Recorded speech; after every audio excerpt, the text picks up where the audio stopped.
Warrior football. True Warrior football.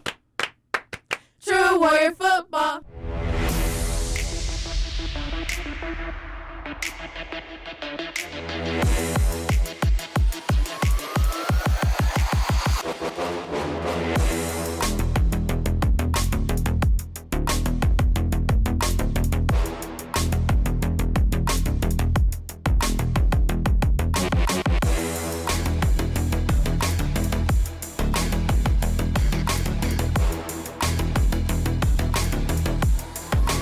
You are listening to True Warrior Football Podcast with your host, Corey Kid Smith. Welcome back, ladies and gentlemen. Welcome back. I'm your host, Corey the Kid Smith. Hey, what a great time it is to be a Warrior. Great game for us last week. Hey, I told you guys last week that I'm not going to give you a bunch of breakdowns on what those guys are bringing. I'm not going to tell you about who to look out for. They were 0-9.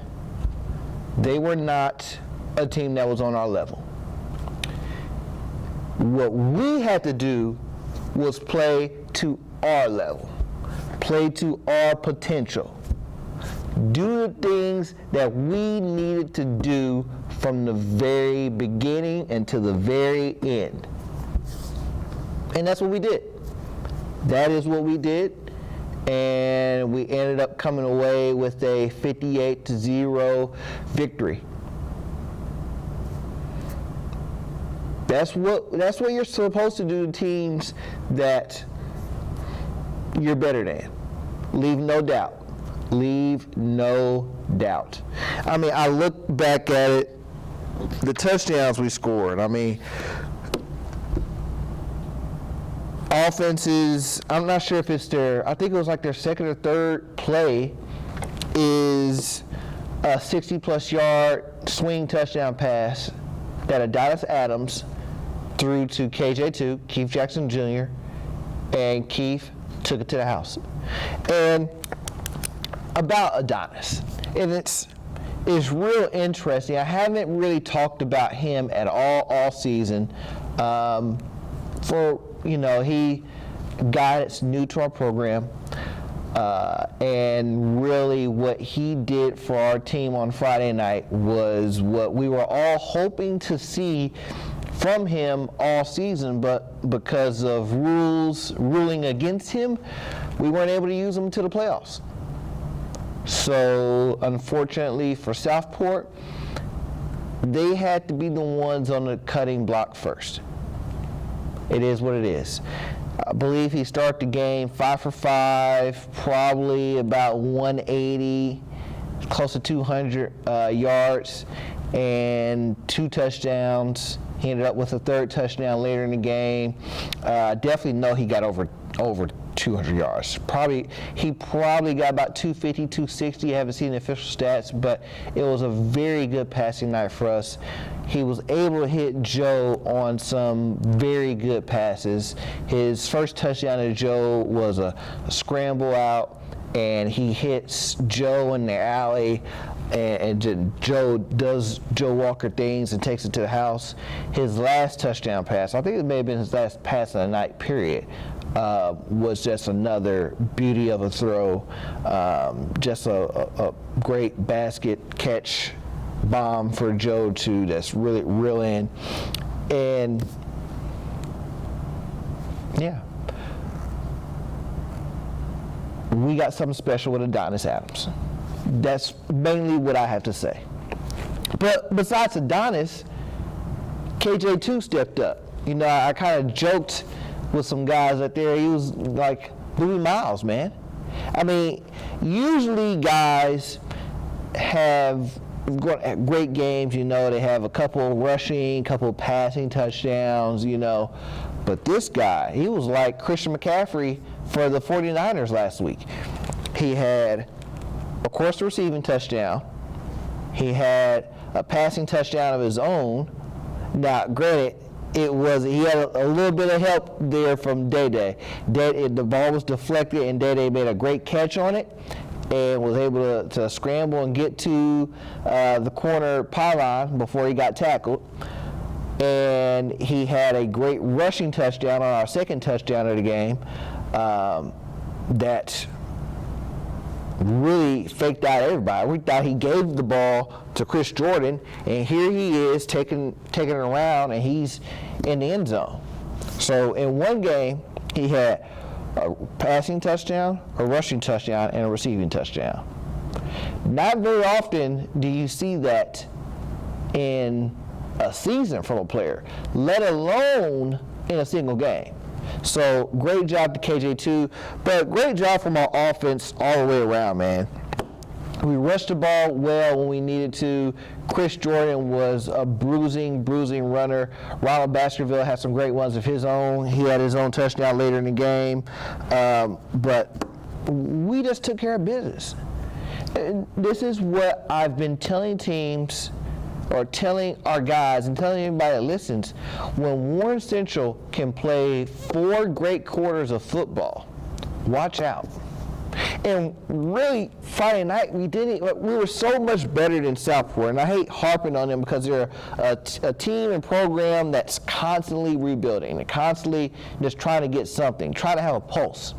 Like I said, they're a program that would kill to be 4-5, like we were coming into the game. Would kill for that. Would absolutely kill for that. So when we roll out there and roll up 30 points in the first quarter, there's nothing they can do. That's what Warren Central does. And like I said, 30 points in the first quarter is 30 points in any quarter is a lot of points. To get that many points in the first quarter, that's deflating for the other team, and this really just shows like what our offense can do when it's clicking. When our offense is clicking like that, yeah. Put everybody on notice. Put everybody on notice. And I mean that. I absolutely mean that. And this defensively, the shutout, I didn't say this last week. The defense gave up 50 points to Christian Brothers, and it was very rare for our defense to give up 50 points. It was the first time we'd given up 50 since our game against Ben Davis the previous year. Before that, we hadn't given up 50 since 2008, a game against Center Grove at Center Grove. And then I think 2 more times the, what was it? The East St. Louis 70-50 game, which you can watch here on the channel, and the 2004 game against Center Grove, once again, a game that we lost 50-49. So yeah, very rarely did we give up 50, and 3 of those were on Coach Tutsey and his defense at the time. But then we get this shutout against Southport, and I think, okay, so we give up 50. How many shutouts has Coach Tutsey been a part of with this program? Going all the way back to 2001, I recognize that was his 20th shutout that we've had as a program. And really, it's really interesting to see that number, because a lot of times, getting a shutout is hard. Getting a shutout is really hard. Offenses today are just so advanced and so good. They do so many good things, and if, sometimes the only thing it takes is just to get in field goal range. That's all it takes. Get in field goal range, get lucky with a kick, or you get lucky on defense, or get lucky on special teams and you run one back, or you get your offense set up in good prime field position. Maybe you have to start in 1st and goal from the 5 or something like that, and you work your way in. Everything has to work out in your favor so many times to get a shutout. That's why it's so rare to see shutouts in the NFL. And I say it's rare, but then the Colts got shut out by the Jaguars, and the Raiders just got shut out this past week by, oh man, who did they get shut out by? I think it was the Saints. I think. Don't hold me. It may have been the Saints. Anyway, it's so hard to do a shutout. And so I look at from 01 to 2012, and then this season, Coach Tussey had, including this one, that was his 20th shutout.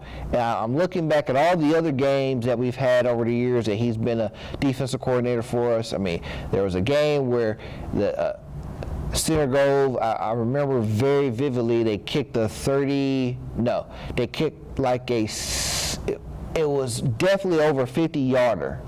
It was definitely a long field goal to keep them from being held scoreless in 2006. 2012, Ben Davis had 2 field goals within the last minute to win the game. We were up 3-0 in that one. And then outside of that, even in the games where we've won big, we put in our backups, and sometimes our backups, and you're looking at 3rd and 4th string guys going up against, sometimes they keep their starters in and just try to get themselves some reps. And so, yeah, you'll give up a touchdown or you give up a field goal or something like that. So I was thinking about, man, I must have saw about a half dozen games over this season, over the years, where we've held a team to 7, 3, 10 points or less, and I know most of those games, the points only came late in the game. When it was well in hand for us, we pulled our guys out to keep our guys healthy, to get guys experience, and it happens. But for this game right here, our guys stepped up, and I love seeing so many of our younger guys have the opportunity to get in that haven't had a lot of playing time, to get that experience and say, okay, this is why I got to pay attention more in practice. This is why I got to study film more. This is why I have to be ready when my number and name is called. I love that, man. I love it. I mean, seeing a guy like Kyron get his first touchdown of the season. Seeing guys on defense that, I do the stops every week, and the stops, we get a turnover on downs, we get a pick or a fumble recovery, a big stop, we force a punt.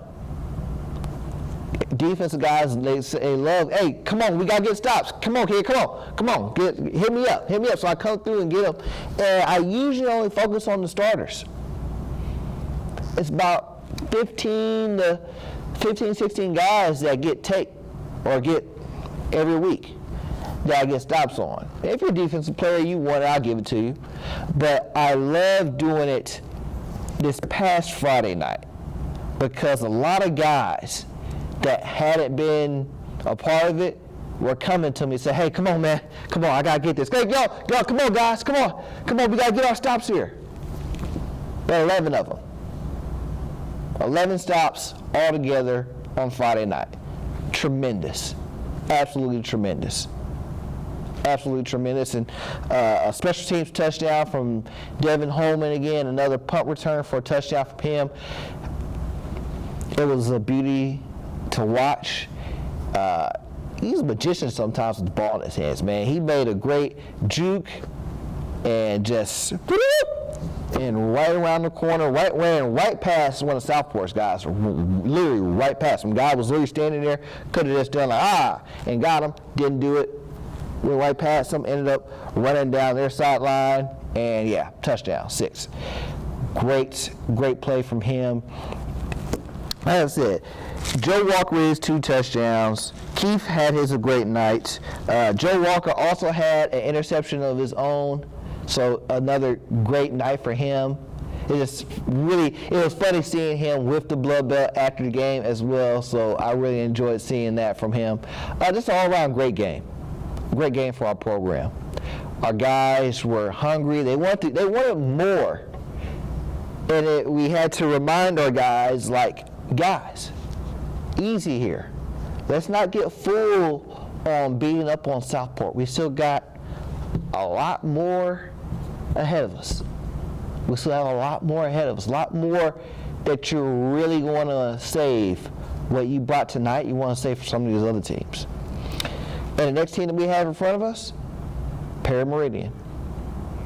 And they come in, 4-6. beat up on a Tech team that, Tech lost their quarterback, Malachi Allen, who used to play for us previous 2 seasons, and they beat up on Tech.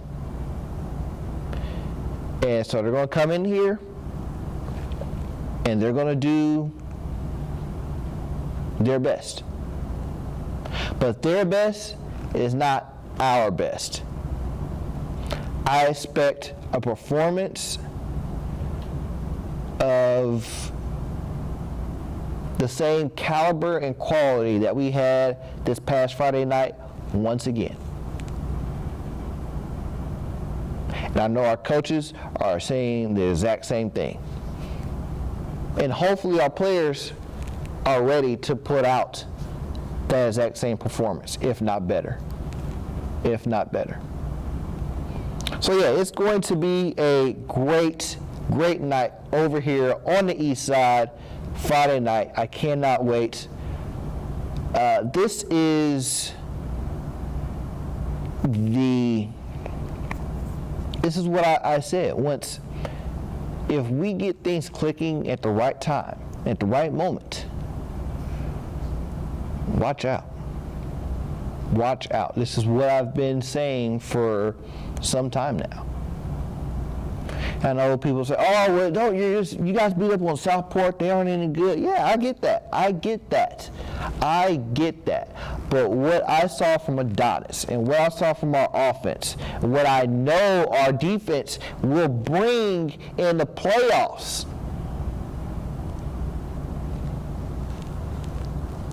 that's why I can say with as much confidence as I'm saying right here to you right now that people better watch out, because we are coming. And if they aren't ready, they will be in for a world of hurt. At least that's how I see things. So that's why I stand. And, it's a great time. We had a lot of guys at the next level do some great things. So let's start it with the Warriors at the next level segment.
Once again, man, I love that people love that intro. So many guys were liking it and stuff like that over the weekend. It's really good. I'm going to make another one here soon. But, hey, got to talk about our guys. Grand Valley State had another huge win this past week. They beat, Northern Michigan, excuse me. No. They beat Michigan Tech. They beat them 42-7.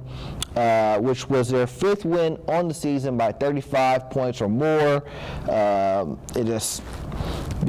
number one team in the nation, Division II, playing some truly tremendous football right now. Therese Reed had 2 tackles. Damon Wesley had 3 tackles, and they had a combined with somebody else for a tackle for a loss. Great win for those guys right there. They face off against Wayne State this upcoming Saturday. Wayne State's 1-7. Hopefully there'll be another 35-plus win for them. Keep it up, boys. You guys are coming right down the home stretch here. Playoffs is looking really good for you guys. Keep doing your thing. Keep doing your thing. Moving on. My guy, Derek Allen, Quinn Scholler, man. Those guys and Wabash are taking it to teams each and every week. What more can I say, man? They beat up on Hiram College this past week, which was their 4th win in a row. They beat up on them by a score of 59-23. Man, whew. They moved to 6-2 on the season. Derek Allen had this great touchdown, 21-yard touchdown catch, which was his 7th touchdown catch of the season. He had 3 catches for 59 yards and a touchdown. 3rd straight game with the touchdown. He now leads the team in catches and receiving yards. He has 45 catches on the season and 716 receiving yards. And he's second on the team with his 7 touchdowns. Just being an absolute monster out there for those guys, man. That's an absolute monster. Taking care of business. I love it. Keep doing your thing there, man. We're proud of you out here. Moving on, Juju, man, look, I knew Kansas State was very good, and the game that they had against TCU was a great game. Even though they lost it down the stretch, they competed, they battled hard. And so when I saw them doing what they did to Oklahoma State, who came into the game like 6-1, top 10 in the nation, and they just had their way with them from beginning to end. I'm like, oh my God. And they did it with the backup quarterback. Taylor Martinez didn't play again. Will Howard, I believe, is a quarterback's name, but they were on them like white on rice. It was a beautiful, beautiful game, really. And really, only thing I can say about Juju is he had another interception on the season. Look, 48-0 win, you get an interception, I'm not complaining. I'm sure you aren't either. It was a great game, great moment for them at home. They face off against Texas once again at home, and Texas has a really good offense. They were on a bye this past week, so Quinn Ewers, one of the best quarterbacks in the nation in college, is coming to them. So hopefully more balls come Juju's way. Hopefully he comes down with them as well. And hopefully Kansas State Wildcats are able to advance. You know, they're playing some really good football. I think they should be higher in the college football playoff. I think they're like 15 or 16 right now. That was their 2nd top 10 win on the season. I don't think any other team has more than 1. So for them to have their 2nd home and away this season, and they won both those games by 2 scores, yeah, very impressive what the Kansas State Wildcats are doing. So congrats to Juju right there. Keep doing it up. Keep it up, man. Let's see here. My guy, Ramir Elliott. Tough one for those guys, man. They lost 37-36 to Northern Iowa. Just a game where Ramir wasn't able to rush for what he wanted to rush, what we usually see Ramir rushing for the last few games. He had 2 rushing yards, but he was able to contribute greatly in receiving game. He had 5 catches for 82 yards. Close one. They ended up losing on a, what was it? I think it was it was a touchdown. It was a touchdown they lost the game on. And they just weren't able to get anything going late in the game to get the lead back. So tough for them. They fall to 5-4. They got a bye week this week. So, hey, hopefully you guys can take it up a notch and get healthy, I should say. Let's see here. St. Francis, the Cougars, had a big win, a 44-6 win over Taylor, and our guy Kevin Ford came up with his first career interception. You see it right here. Good for him, man. Glad to see him stepping up, getting his big plays as a freshman. Really great for him. They faced off against Lawrence Tech at Lawrence Tech this this upcoming week. Lawrence Tech is 2-6. St. Francis is 4-3 now. So yeah, they got some things going. They took a big one on the head there to Marion a couple weeks ago. But anytime you get a win like that, good. Keep building on it. Let's see. Moving on to our guy, Michael Tutsi. North Dakota State got back on their winning ways. They beat Illinois State 24-7. They move on to being 6-2 now. They are the number 4 ranked team in FCS, which is really good. I think the playoffs start. I won't say playoffs start before Christmas or in that area. They have like 2 or 3 more games remaining. They traveled to Western Illinois this week. Western Illinois is 0-8. I don't expect them to have much of a battle with them, but once again, like I said with us, they have higher aspirations than just being up on Western Illinois. They want to go deep into the playoffs. They want to defend their national championship that they won last year. So a team like Western Illinois, they got to go in there and take it to them and get back out. That's what they got to do. Back to Illinois State, Michael had 4 tackles, and he had this great play late in the game that, in my eyes, it's an interception. Watch the play here. This is clearly an interception. He gets 2 feet in right as he's going out of bounds with the ball, makes a great play on the ball right there, and they don't call it an interception. I don't understand why they don't call it an interception. I don't know why it wasn't reviewed. Michael told me, coaches just said, hey, we're just going to go with it. It was a 4th down play. They called it an incomplete pass. It's garbage. That's an interception. Every day, every night. So I'm counting it as an interception. It is Michael's 2nd interception of the season. So yeah, great for him. Continue to do a great job, Michael. And our guy, David Bell. I love that he is finding his way. He had 2 catches for, 27 yards in their win on Monday Night Football against the Bengals. In a game I was very surprised to see the way it went. 32-13 was the final score.